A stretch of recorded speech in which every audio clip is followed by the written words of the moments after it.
on each cone. I don't know whose vehicle he's in. Might be his, might be somebody else's. That's Veltri insurance. Veltri insurance is important. That guy has never done anything wrong to me, although I do have recordings of Moss and Vijan threatening to kill him, which is pretty creepy. Start off with the fact that this entire block, you'll notice that this is all familiar. Right there is where my car was. Now, what happened is Mossum used to live right there on the other side of that bike. And what happened after I left over the situation with Stormy and the situation with the Venezuelans, I was walking down the street. And as I was walking, I got to about here. I didn't see anybody over there. I didn't see Mossum because I wasn't paying any attention in that direction. And I got to about, you see that spot right there? I got to about there. And right here was when the lights, because it was at night, came on behind Veltri Insurance because Mossum was walking behind Veltri Insurance. So he came out right over there just before the telephone pole. And he had a pipe on his shoulder. And he was screaming some crap about being recorded. Of course, he didn't like being recorded. I made it to about here. He was pretty drunk, pretty staggered. He made it to about the middle of the street there where that red Nissan is. That red Nissan's important too. So my car was parked right there. Now, Mossum swung the pipe at me when he was over, well, right about the end of the cane there. I'm sorry, my hand is going numb from doing that. So he wasn't anywhere near close enough to swing it at me. The second time, he was right about that little splotch right there. By the time that he got to there, I was right about here, but he walks faster than I do. So I wasn't to my car yet. So I got to about here, and he swung it again. He was probably about right there. So my car's parked right here, and there is video footage of what was done to my vehicle while it was here as well. I got to here, I opened the door. It wasn't very difficult because the door wouldn't close anymore because of vandalism. And I reached in and I grabbed the pepper spray off of my seat and I pointed it right in his face and told him to get the fuck away from me or I will spray you right in the face. He still talks shit. But the thing is, as I was bending down to pick it up, I had the door open. If I hadn't bent down, he would have hit me in the head with the pipe because he swung it at my head a fourth time. And that fourth time, he was close enough to hit me. Thank goodness he was afraid of the pepper spray. The big issue with the pepper spray is that it wasn't armed. I didn't have time to arm it. It was useless. It's about like having a gun for your own protection, but you don't have it cocked, you don't have it locked, there's nothing in the chamber. And the amount of time that it takes you to get that started, you done screwed yourself. Nobody is going to wait for you to pull out your camera any more than they're going to wait for you to pull out your gun when they're trying to harm you. Sorry, ma'am. So he backed up to about here. He talked shit to about there, and he went back there to where his place is. Now, Veltri Insurance, this guy has not given me any problems, and all the problems that I'm aware of, other people have let me know about, and they're not problems with him. I literally haven't heard a bad thing about Mr. Veltri since I got to this town. Not one bad thing. Well, except for Mossum, who just extremely hates everybody. So, of course, he went back and he retired to the back there, which is Mossum's crack house. Well, Greg's crack house. Because Mossum doesn't live there anymore. Now, that's also where apparently, what's his bucket? God damn, I'm trying to remember his name. Brian Wilgus. So Brian Wilgus was right there in front of Veltri Insurance last night when he came up to talk to me and tell me that he's been literally hanging out outside of the fucking tweaker pad in a car all day, which is definitely some tweaker status bullshit. Now, those apartments are really important. They've been in my videos going all the way back to when I was first sent to the library. So we're going to get into the second situation. Right over there on the corner, I was panhandling. And of course, I see Masum come out right there. And this is about a month later. I tried to call it in the first time. I didn't get very far, and I got arrested for improper use of 911. Now, which one of these assaults or threats it is that they wanted to pretend was improper use, the fact is all of them were actual incidents. So the thing that let me know that Masum was after me was the light went on, and I looked over, and there's Masum with a pipe on his shoulder, and he kept swinging it like it was a baseball bat. You know, one-armed though, because he had something in his other hand, and I don't know what. So the second time, I'm down there. It's a straight line of sight to be able to see him down there, and he's staring right at me. So I pull out my camera and start recording. God damn, that's a nice looking ride. Sorry, folks. Like the most step sides. So he comes across here, and there used to be a garage here, by the way. It just got torn down about a week and a half ago. Thank goodness. It was unsightly, and it was also dangerous. Life happens sometimes. So he walked across the road from there. He started pretending that this pipe was a cane. And he came and was standing here and pointing his camera at me over there, which fine, I'm fine with that. That's about the time that I got it up and recording, so I made sure that I pointed my camera back. This is a man who literally had swung that pipe at me on a previous occasion, and then he came out and stared me down, holding it on his shoulder. Yeah, of course it felt like a setup. So the route that I'm walking now, he was walking down here, and of course, I didn't even leave. I stayed on that corner on my knees, did not move. Now, of course, this is Safeway. Those are the can machines. That's where the BS with Andrew Wolnez first started. We've got at least one attempted assault there recorded with him, as well as 2 assaults over here at the Senior Center, Townsend Hall. So that second time when Masum was coming around and he started walking down this way and he started walking across the street, as soon as he got off across the street and passed me, I figured, well, he's past me. He ain't going to give me no more issues, or at least I hope he don't. What he did instead is go down to Pacific, cross the street, and start coming back on this side. Meanwhile, I was still over there on my knees. So Masum starts coming closer. He got to about there and raised his pipe at me. Got to about there, raised it again.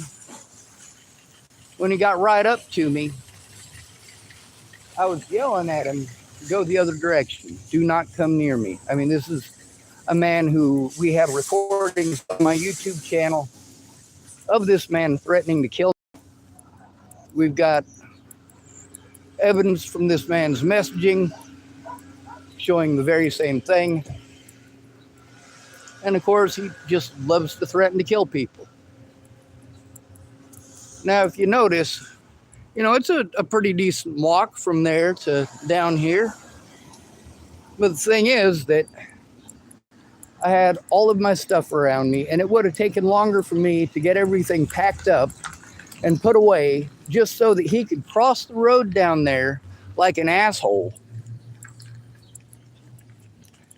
After you threaten to kill somebody, you should probably not go near them. you should probably avoid them. After you have swung a pipe at somebody's head, it is probably not a good idea to intentionally go out of your way to walk by them, stop, and swing a fucking pipe at their head again.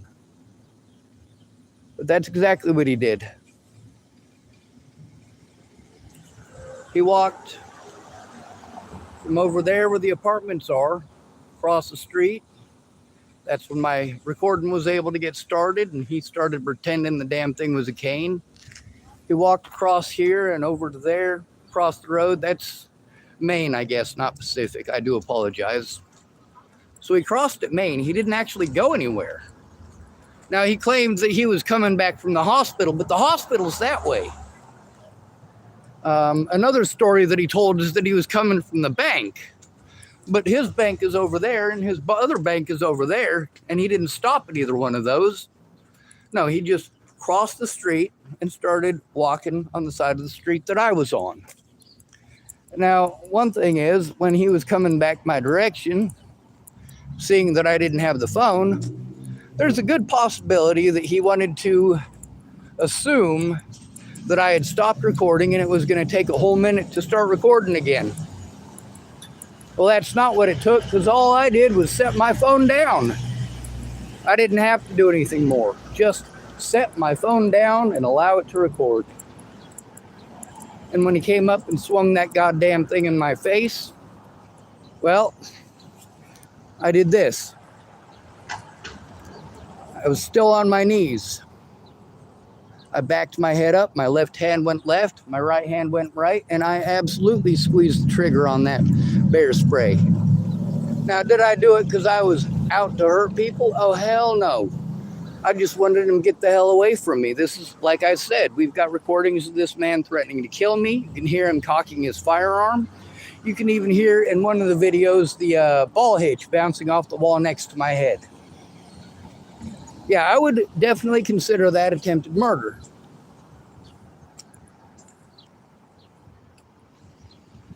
Now, if we go the route that he wanted to walk down, he walked across this here street. Now, that red thing wasn't there one moment.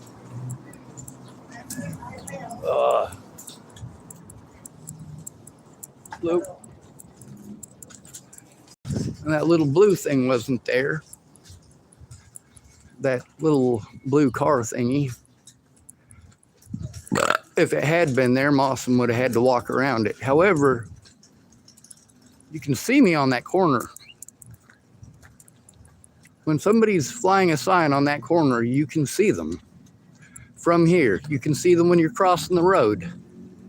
Now, the bush is there. You want to think that might be an imposition. Well, we'll have you go stand where I was at. It's a straight shot. He could absolutely see me, and I could absolutely see him. Now, obviously, he just wanted to keep on showing that nobody's going to stop him. He can do whatever he wants. He can do whatever he wants. He can threaten to kill me. He can try to steal my property. He can threaten to destroy my property. He can even destroy my property. He can physically assault me. He can swing at me with weapons. He can do whatever the hell he wants. And nobody's going to do a goddamn thing about it. That's kind of the same thing that Chris Stafford was saying, isn't it? And the same thing that Andrew Wolnez likes to brag about. Go ahead. Now, we haven't gone very far in the grand scheme of things. We're still in the same general area.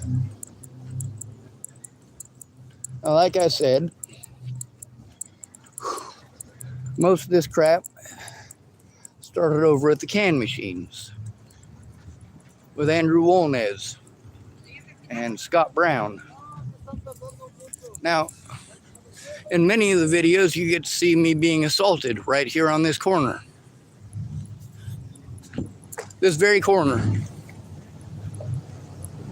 I was right here. From right here, you can see all the way down. All the way down.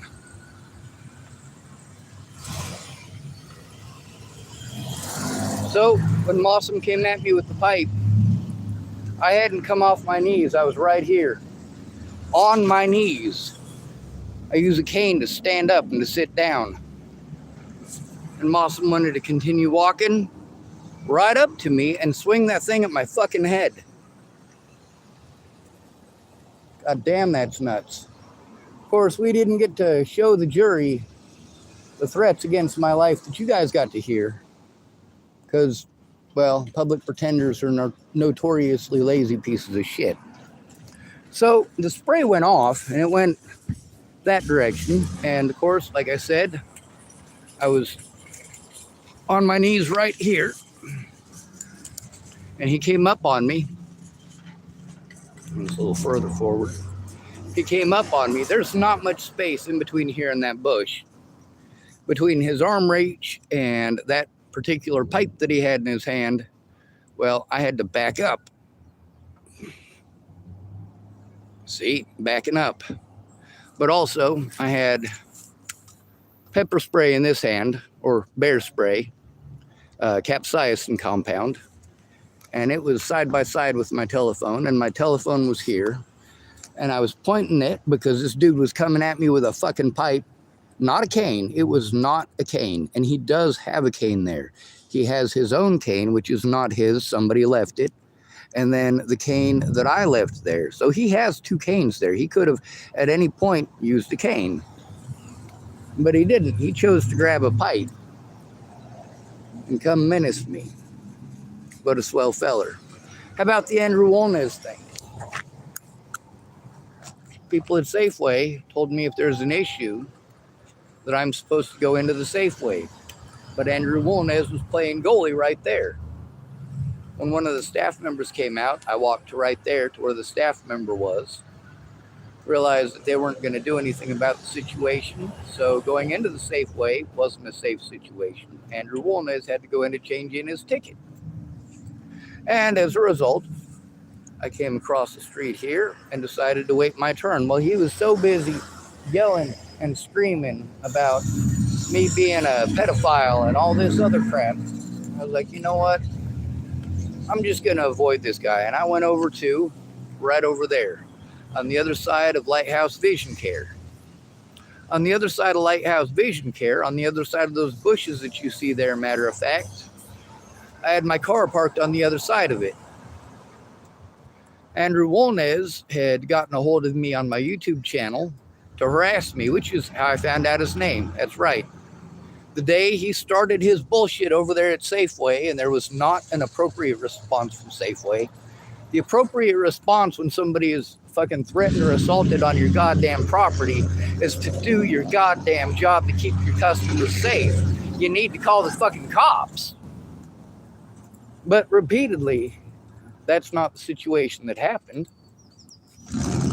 So there's multiple recordings of my blue car being over there where the red car is, and people vandalizing my vehicle right there. You also have multiple recordings of people assaulting me in various places in that parking lot. There's also numerous recordings with Andrew Wolnez harassing me and vandalizing my things in that parking lot, and Chris Stafford and James Murphy. Why was it that I was in this parking lot? Why is it that I was here instead of turning in the abuse at the police station? Because the police and all the services they wanted to tell me to go to all pretty much had the same idea about having a room to put the ovens together and turn it in. I should go to the library. Now, out of all the assaults at the library, how many of them did the library give a shit about? Not a single goddamn one. The library don't give a fuck about homeless. Are you fucking kidding me? The Safeway employees, they may talk nice, they may have good intentions, but the fact is that out of all of those assaults, out of that repeated harassment that those people in Safeway knew about, they knew it was happening. They saw it with their own two eyes and did absolutely nothing. Now, the day that Andrew Wolnez had assaulted me and I walked away and went over to my car, I figured I'd wait long enough for him to hopefully be done. And then I grabbed my cans and I started walking that way.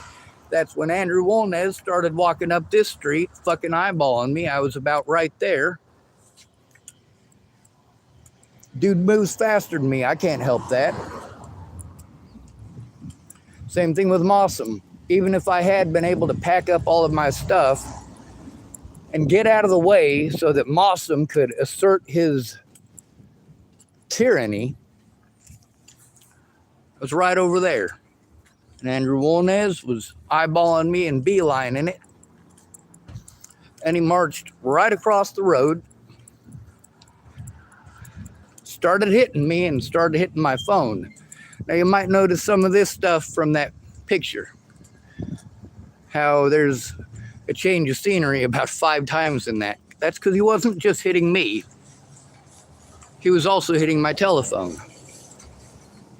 And then he ran off that way.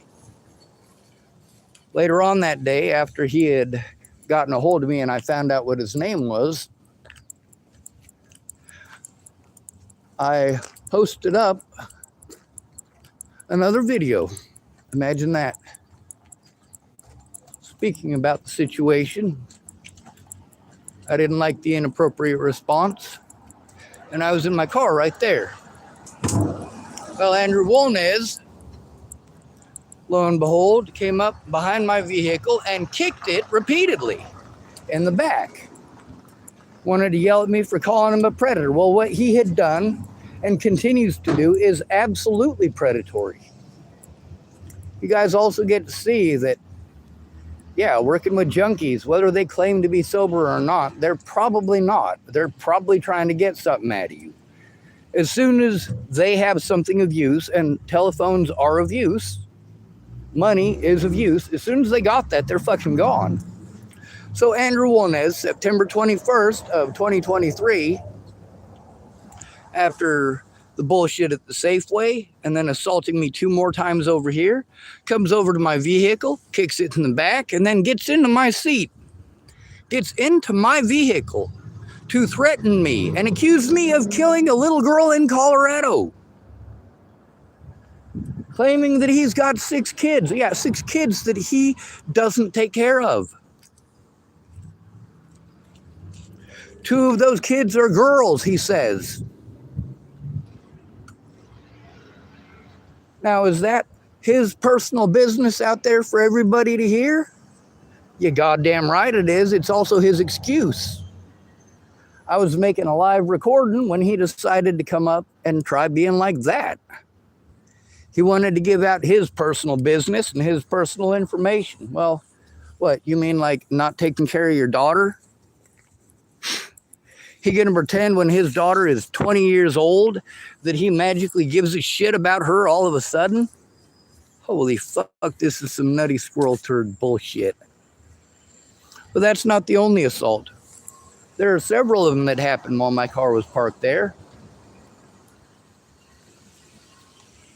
In addition to breaking windows, popping tires, and kicking the crap out of the side of my car.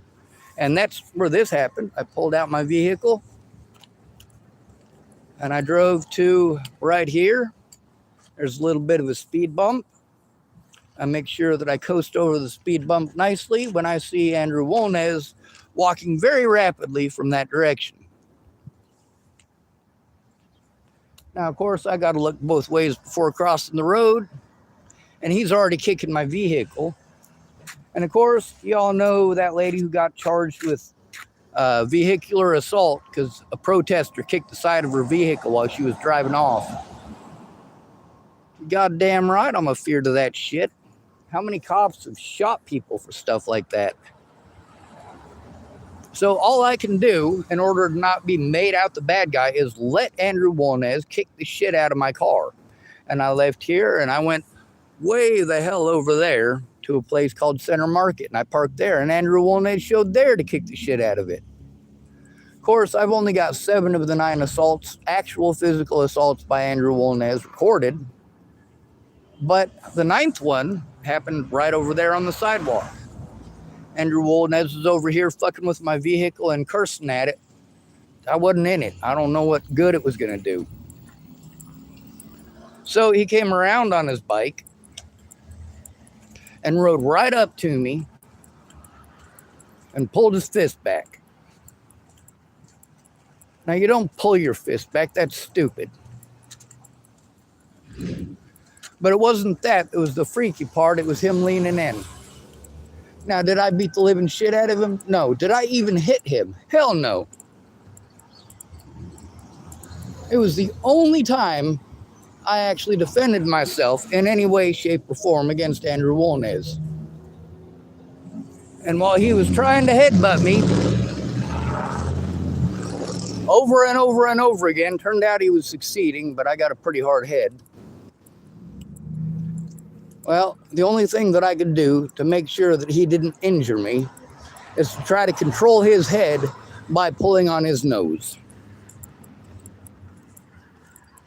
I met one of the men who was there. There were two guys who came across the street, and they were telling me to let go of Andrew Wolnez. While he was trying to hit me, I was just trying to make sure that he didn't have good leverage. I let them know I would let him go, but that I am disabled, and I am not going to let him go unless they could guarantee me that they weren't going to let him just fucking waylay me.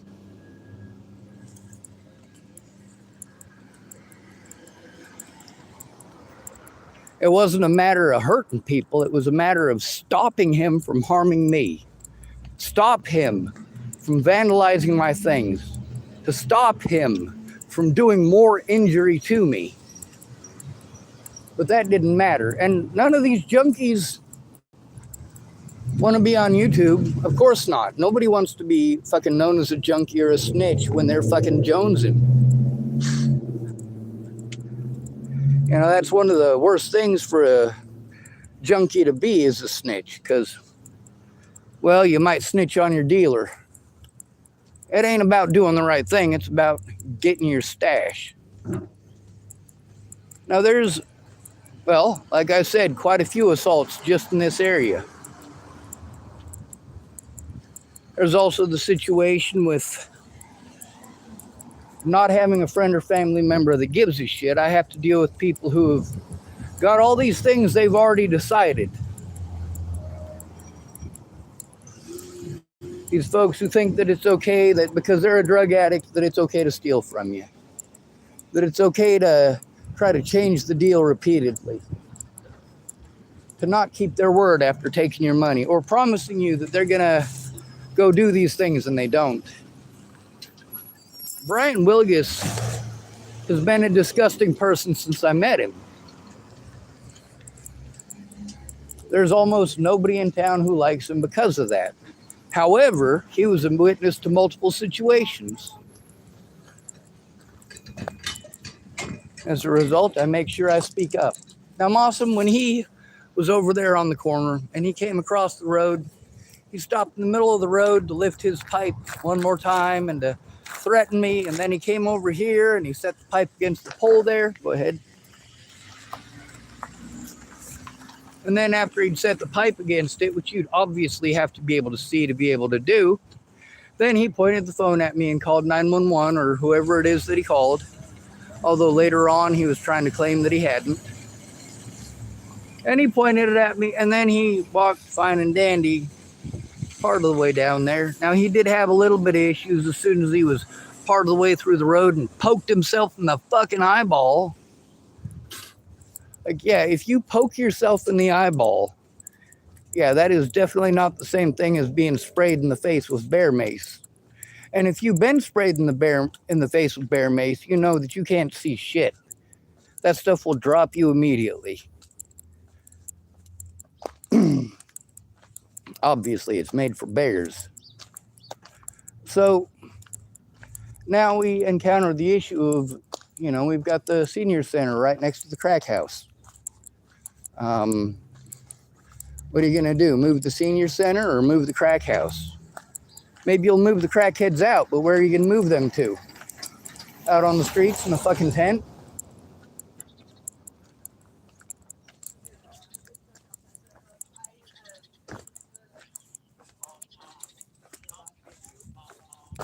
You're good. Let me shut off my record and I'll come talk to you in a minute.